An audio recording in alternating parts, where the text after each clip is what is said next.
انتہائی عزت و تکریم کے لائق بزرگوں، قابل صد احترام بھائیوں اور دوستوں، یاد رکھیے گا کہ انسان کے اندر اللہ تعالیٰ نے خواہشات رکھی ہے۔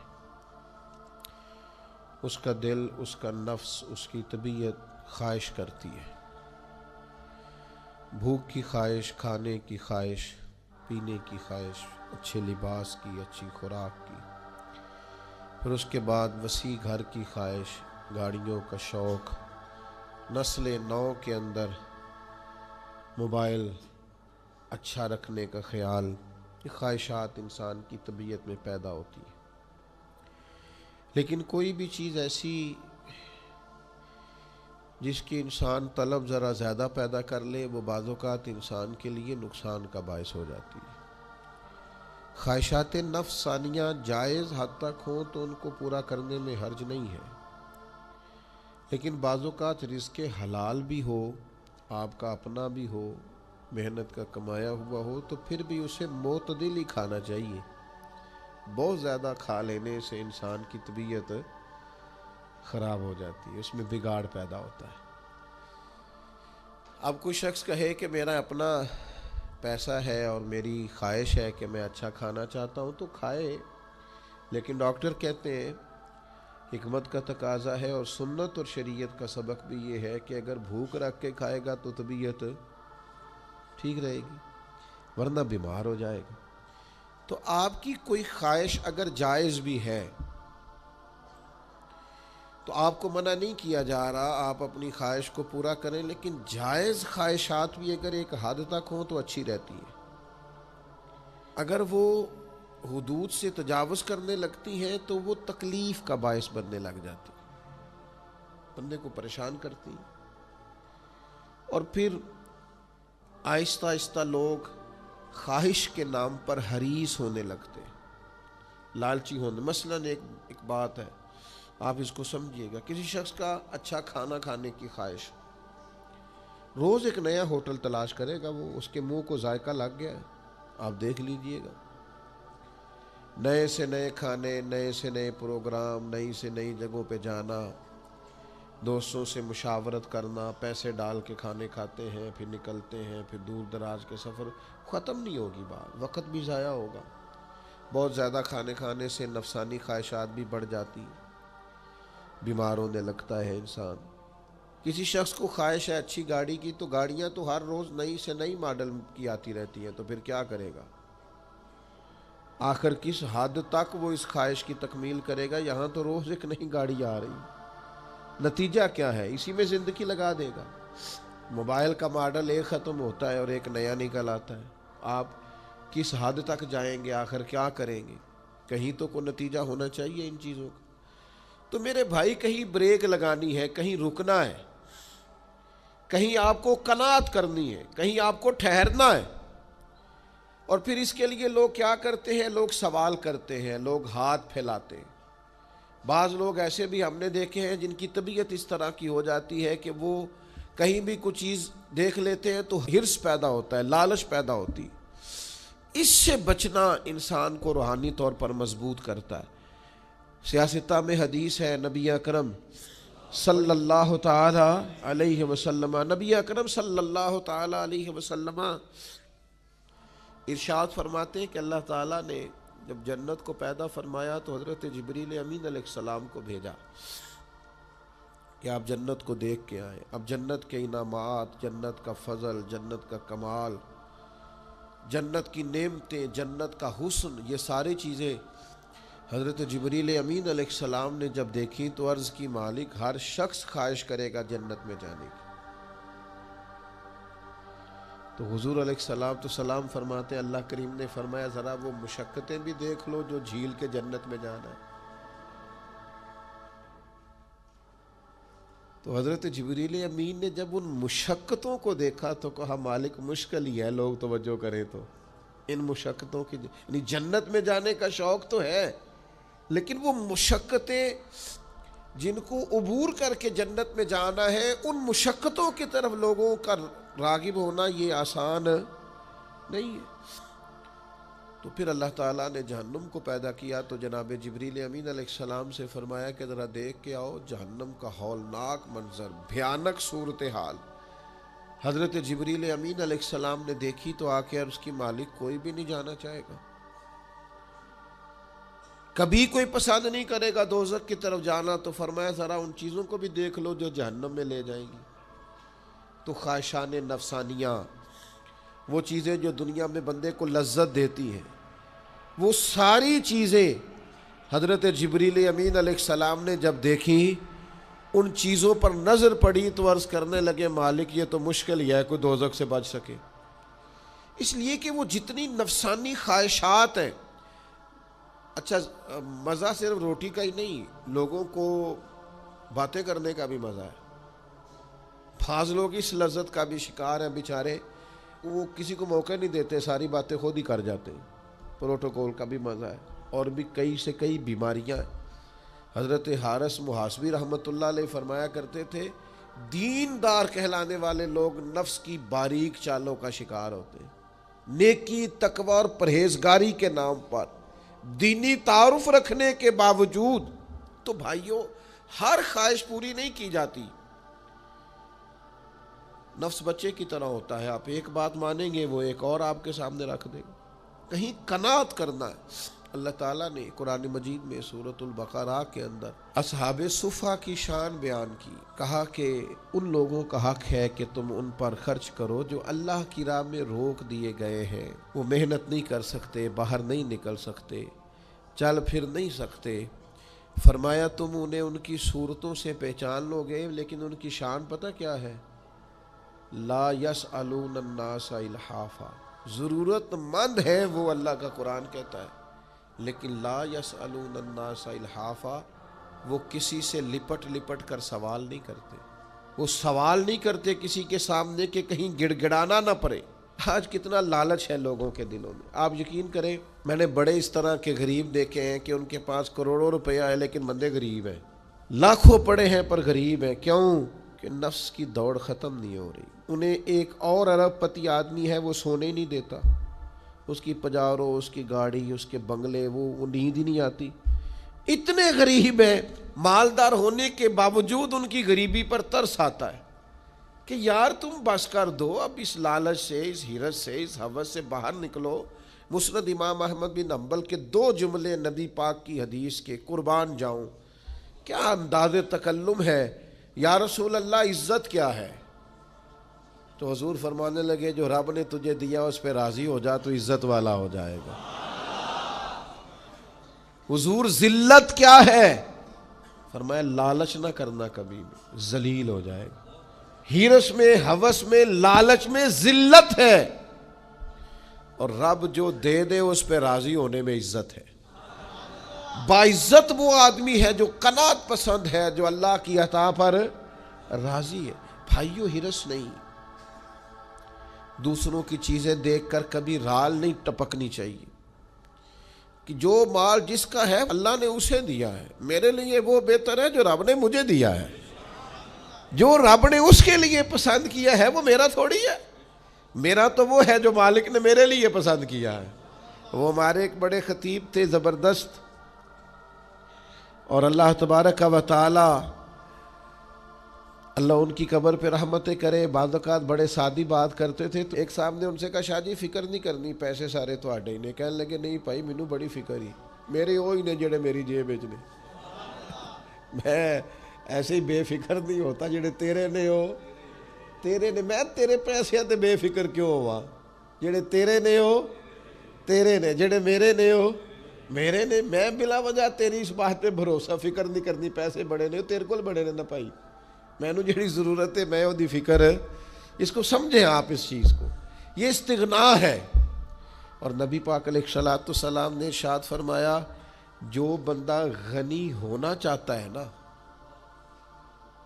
جو لوگوں سے بے نیاز ہونا چاہتا ہے، اللہ اسے بے نیاز کر دیتا ہے۔ جو چاہتا ہے نا میں بچ جاؤں لوگوں سے، بس مجھے اللہ ہی عطا کرے، تو حضور فرماتے ہیں اللہ بھی اسے غنی کر دیتا ہے۔ اور ایک حدیث میں حضور علیہ السلام نے فرمایا اگر کبھی مفلسی آ جائے تو مفلسی رب سے بیان کرنا، لوگوں سے نہ بیان کرنا۔ کبھی غریبی آ جائے، مفلسی آ جائے تو اکیلے بیٹھ کے رب کے حضور عرض کرنا، ہر بندے کے سامنے نہ روتے پھرنا، غربت بڑی آ گئی، حالات بڑے خراب ہو گئے، پریشان بڑا ہو گیا، کیا بتاؤں، لٹ گئے اور حالات نے جکڑ لیا، اور جناب کیا بتائیں فلاں دھوکہ دے گیا۔ فرمایا جو مفلسی لوگوں کے سامنے بیان کرے گا اللہ اسے غنی نہیں کرے گا، ترمذی میں موجود ہے۔ اور فرمایا جو مفلسی اپنے رب کے سامنے بیان کرے نا، اللہ دیر سے کرے یا جلدی کرے اللہ اسے غنی فرما دے گا، دکھ دور کر دے گا مالک اس کے۔ شرط یہ ہے کہ تھوڑے سے مضبوط ہو جائیں۔ اپنے لفظوں میں بات کروں تو ذرا یار اپنے آپ میں جینا سیکھیں، ذرا تھوڑا سا نا انسان کے پاس جو ہے اس کے اندر وزادار رہے، شاندار رہے۔ سانو تخت ہزارے دی لوڑ کیے تے نالے کی لگے شہر ببول دے نال، اسی تے اپنی بال کے سیکنے ہاں، سانو کی لگے کسے اور دے نال۔ یہ ضرورت کیا ہے ہم کو مطلب چکروں میں پڑنے کی، پریشان ہونے کی۔ میں سفر کرتا ہوں نا تو دوست مجھے کہتا ہے بڑی گاڑی لے آئے، میں کہ یار مزاح سے کبھی کبھی آزرائے محبت میں کہتا ہوں آپ کہہ رہے ہیں بڑی گاڑی لے آئیں تو آپ لے آئیں گے پھر لے جائیں گے، تو وہی ٹھیک نہیں جو ہمارے پاس ہے، لے آئیں گے پھر لے جائیں گے، تو ہمیں کیا مصیبت پڑی ہے جی تھوڑی دیر کے لیے اس میں بیٹھے اپنی عادت خراب کریں۔ ہمارے پاس جو ہے وہ بہترین ہے، زبردست ہے۔ ایک دوست مجھے کہنے لگے میں 10 کو دن لیا آ نہ جاواں تہاڈی سیکیورٹی کراں گا، میں کہ یہاں تے پکا آنا آ جانا، تیرا پتہ چل 10 کو دن آ جاواں تو اتھے ہی رہ جتے ہیں۔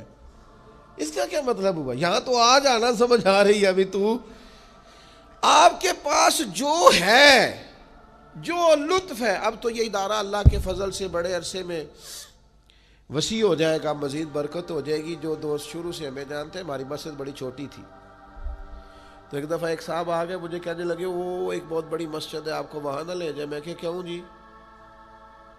وجہ کہنے لگے وہ بہت بڑی مسجد ہے وہاں زیادہ تعارف ہو جائے گا۔ میں کہا چھوٹی مسیتیں رہ کے تینوں میرا تعارف ہو گیا نا، ہو گیا نا، آ گیا نا میرے بھائی، تو انشاءاللہ تعالی باقیوں کو بھی تعارف ہو جائے گا۔ آپ پریشان نہ ہو، ہمیں جو رب نے دیا اتنا شاندار دیا ہے، اتنا شاندار دیا ہے کہ میں تو ناز سے کہا کرتا ہوں خدا جانے بلندی ہے کہ پستی، پر جہاں میں ہوں وہاں کوئی نہیں ہے۔ خدا جانے یہ بلندی ہے کہ پستی، پر جہاں میں ہوں وہاں کوئی نہیں ہے۔ اس لیے بھائی آپ قناعت پسند بنے، جو ہے اس کی کیا ہی بات ہے۔ میرے والد صاحب بظاہر انگوٹھا چھاپ تھے، تو میری والدہ نے ایک دفعہ مثال دی کسی کے بچوں کی، وہ فلانے دے بچے اتھے پہنچ گئے نے، تو میرے ابا جی فرما لیں خبردار میرے بچیاں نو کسی دے بچیاں دی مثال نہیں دینی،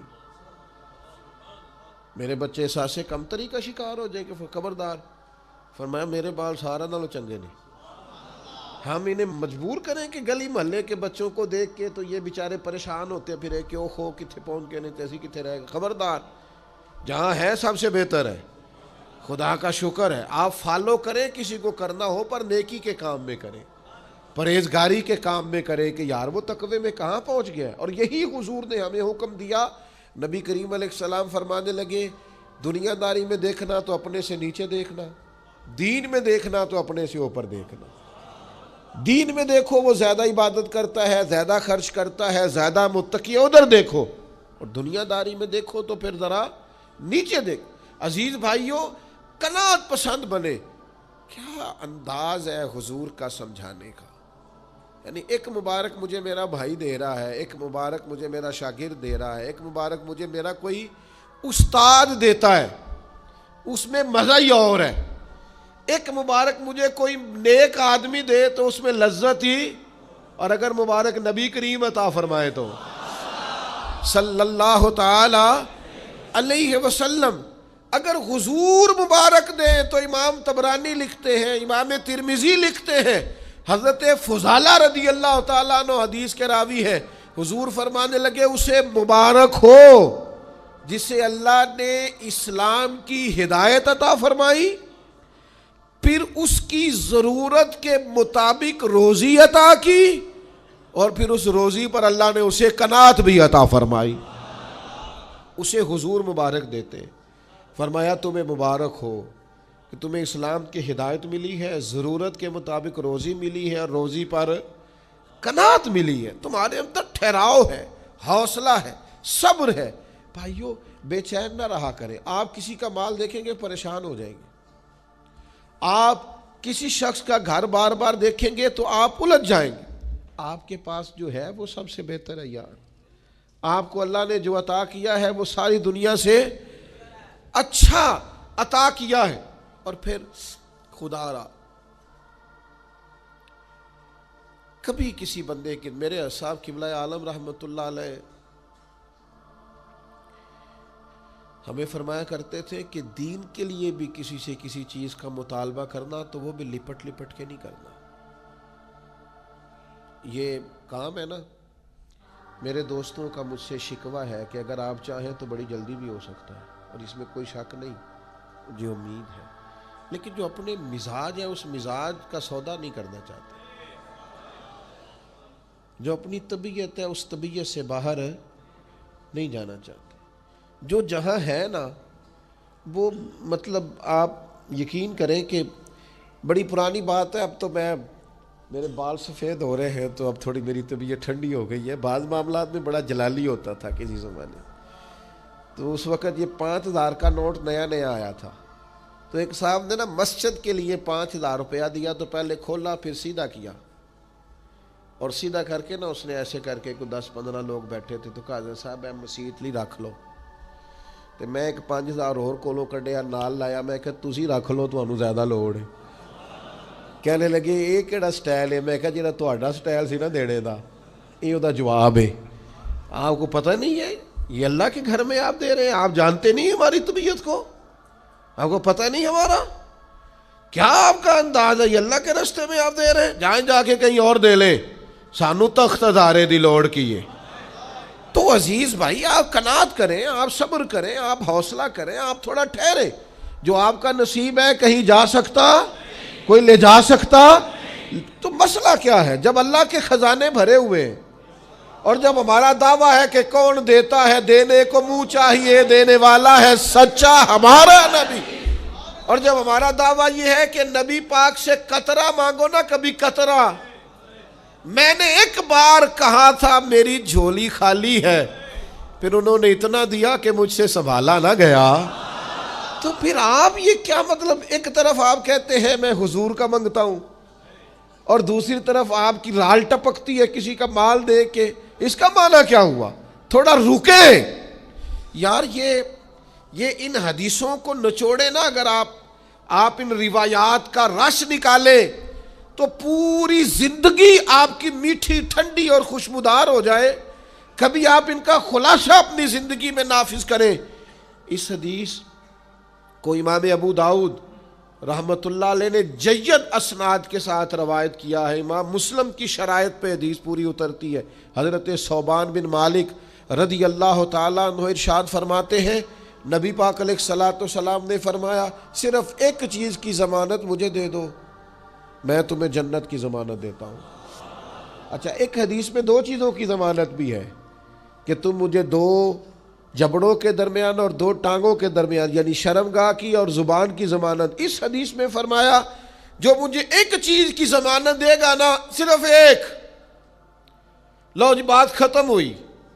زیادہ ہی محبوب نے کمال کر دیا، فرمایا جو ایک چیز کی ضمانت دے میں جنت کی ضمانت دیتا ہوں۔ یا رسول اللہ وہ کیا؟ فرمایا تم مجھے ضمانت دو کہ کسی دنیا دار سے سوال نہیں کرو گے،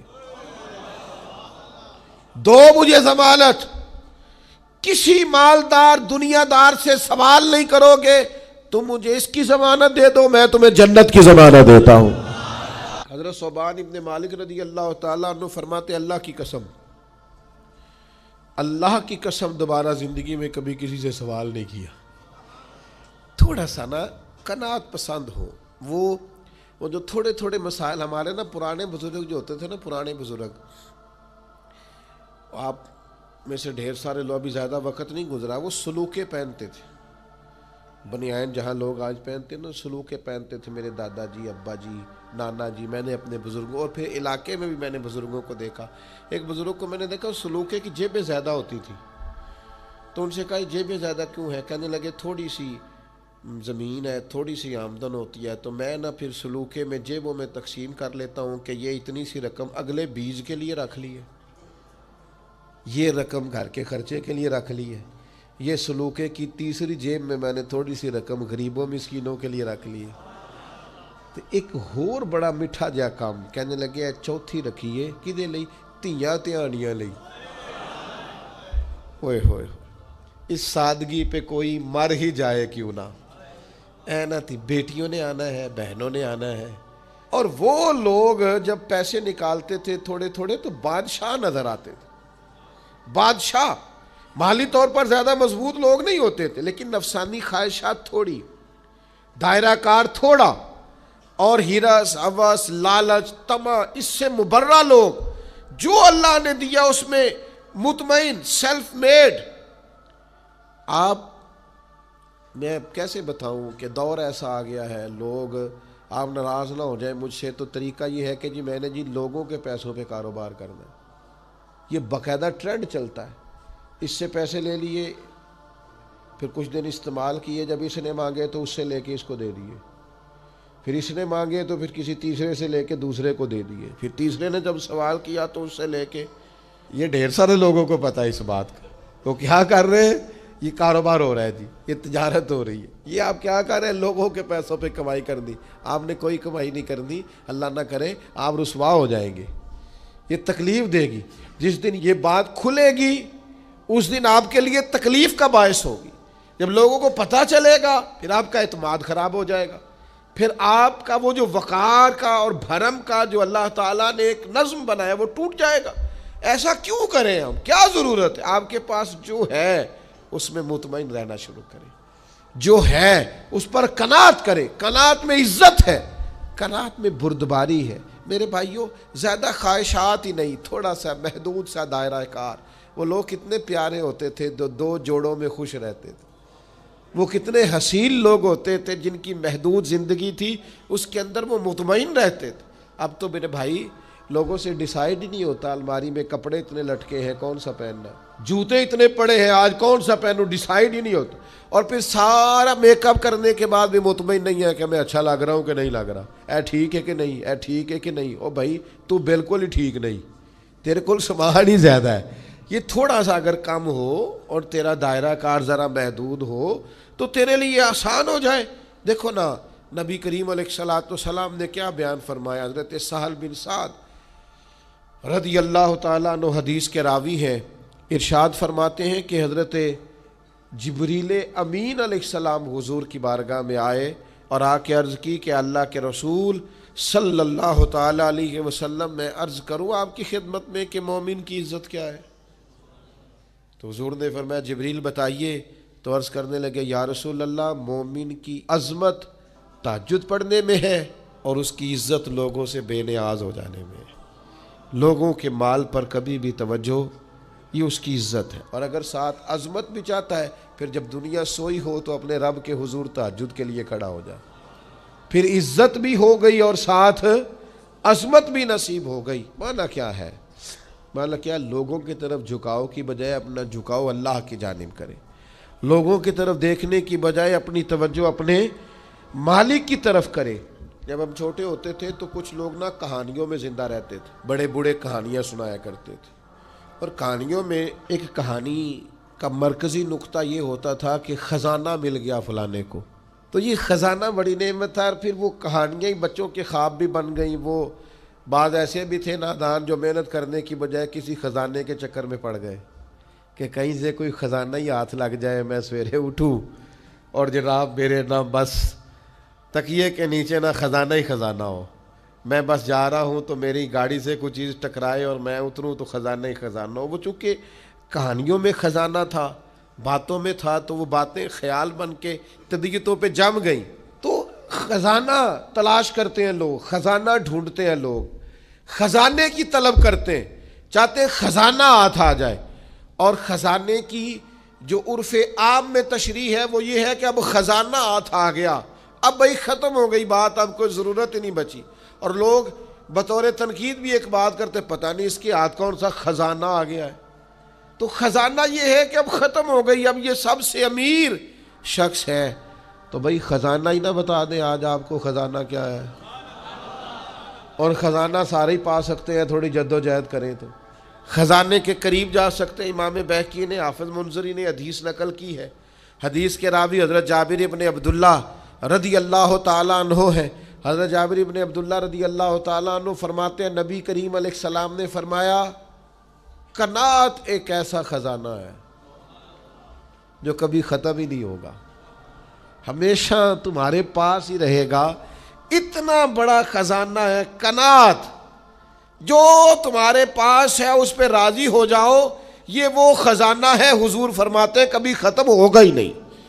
تمہارے پاس ہمیشہ فراوانی رہے گی، وسعت رہے گی، تمہارے پاس بہت کچھ رہے گا. شرط یہ ہے کہ تم قناعت اختیار کرو. جوانوں سے اور خواتین سے بالخصوص یہ گزارش ہے کہ زندگی کو نہ قناعت والا بنائیں.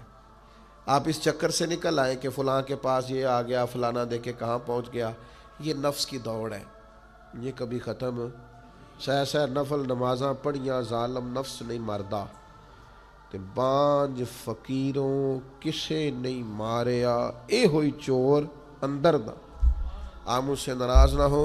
ہمارے اسا فرمایا کرتے تھے کہ میری طرح کے، یعنی میری طرح کے لوگ جو بظاہر پگڑیوں میں، جبوں میں اور دینی لباس میں نظر آتے ہیں، فرماتے ہیں ان کے لیے بھی بڑا ضروری ہے کہ ان کا باطن قناعت پسند ہو. اگر کہیں باطن کے اندر ہرس ہے، ہوس ہے، لالچ ہے، تو جتنا مرضی بڑا جبہ پہنا ہوا ہو، جتنی مرضی اونچی کرسی پہ بیٹھا ہوا ہو، نتیجہ کچھ نکلنے والا نہیں ہے. دینی معاملات کو لے کر بھی لوگ دنیا چاہتے ہیں. کوئی وظیفہ بتائیں رزق میں برکت کا، اور میں نے کہا تو رب کی رضا کا وظیفہ کیوں نہیں پوچھتا؟ کوئی وظیفہ بتائیں قرض اترنے کا، پوچھ یہ بھی، پر تو اللہ کی رحمت حاصل کرنے کا وظیفہ کیوں نہیں پوچھتا؟ اپنی طبیعت کے اندر اس بات کو جاگزی کریں کہ ہم نے قناعت پیدا کرنی ہے، ہم نے قناعت پسند رہنا ہے. اور پھر حضرت شفیق بلخی رحمۃ اللہ تعالیٰ علیہ سے ایک شخص نے آ کے کہا تھا حضور میں بے چین بڑا رہتا ہوں، بے قراری بڑی ہے، اضطراب بڑا ہے، دل بڑا پریشان رہتا ہے. حضرت شفیق بلخی رحمۃ اللہ علیہ فرمانے لگے ایک چیز ہے جو بندے کو راحت میں مبتلا کرتی ہے، اس کے وجود کو ٹھنڈا کر دیتی ہے. وہ کیا ہے؟ کہا وہ قناعت ہے.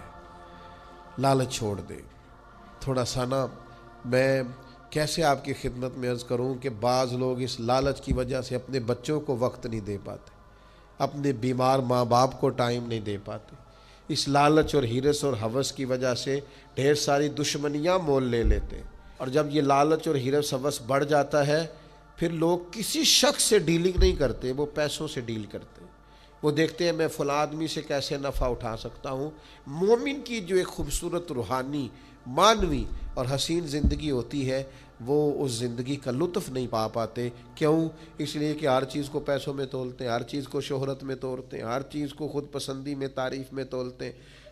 تو کریں، محنت کریں، جد و جہد کریں، آگے بڑھیں، لیکن قناعت والی زندگی اختیار کریں. ہرس ہوس لالچ سے بچیں. اللہ سمجھنے کی توفیق دے.